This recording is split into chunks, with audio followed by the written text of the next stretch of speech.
le côté premier degré, je veux dire, si le film avait continué comme ça, moi j'aurais eu pris plaisir à le suivre, donc je voulais savoir, est-ce que vous seriez prêt à prendre un rôle 100% action, à l'assumer en tant que tel? Voilà. Bah, non. D'accord. Non, parce que j'aime bien faire rire, moi. J'ai besoin de faire rire et d'émouvoir, donc non, pas vraiment. Mais non, puis moi c'est pareil, il y a des gens qui me disent ah, vous n'allez pas faire genre un agent secret, genre Daniel Craig, ouais, tout ça. Et le problème, c'est que je peux me muscler, mais ma tête elle change pas. Hein. J'ai toujours une tête de comique. Oui, c'est vrai que c'était plaisant en tout cas de faire les scènes d'action, ces scènes à Dubaï. Il faut savoir que c'est pareil, on a le saut aussi a été tourné en vrai. Moi, je me suis arrêté à la fenêtre. Hein. Et après, c'est les cascadeurs. Enfin, c'est des champions de base jump qui ont fait ça parce qu'ils ont sauté du 100e étage de la Princess Tower. Et ils sont morts. Mais on a les images.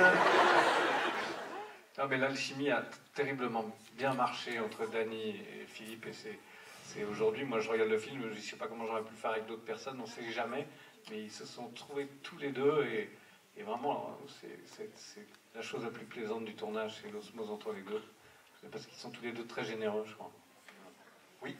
C'était pas trop difficile de filmer dans un hôpital psychiatrique parce qu'il y avait des patients. Oui, bien sûr. Non. Les bases, tu sais, dans les hôpitaux psychiatriques, des fois, les gens dehors, ils sont plus fous que ceux dedans. Hein. Donc, c'est juste une histoire de porte et de clé. Hein. Mais sinon, c'est qui a la clé qui dit « Moi j'ai la clé, je suis pas fou ». Oui, enfin bon, c'est discutable. Hein. C'était plutôt sympathique. Ouais. Puis moi, j'ai grandi dans une ville où il y avait le plus grand hôpital psychiatrique d'Europe, Armentières. Armentières, oui, c'est une ville dans la ville. Et quand on était petit, il y avait des groupes. J'avais ton âge et avec mes copains, on essayait de reconnaître l'infirmier du groupe, bourré à chaque fois.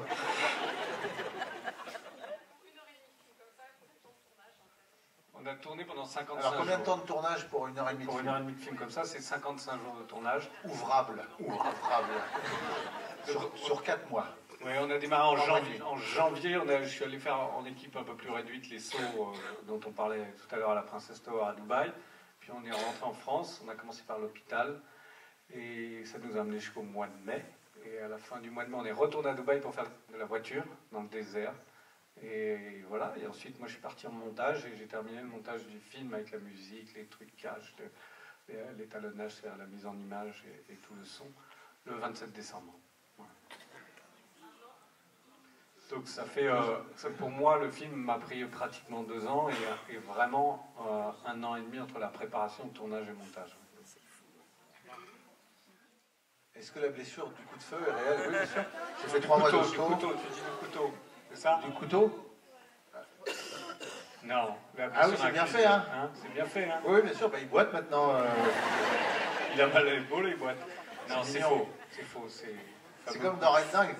Les enfants me demandent, quand je faisais les avant-premières de Red Dingue, ils disaient le château de Volvicomte, vous l'avez reconstruit? Et oui, en partie. On a fait des autographes pour tout le monde pendant le film. Ils vont vous les distribuer à la sortie et on va faire une photo avec tout le monde. Ah voilà. On va se mettre là. À genoux pour cacher personne.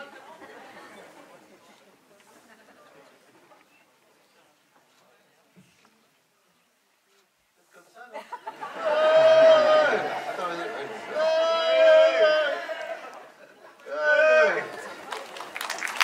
Merci beaucoup.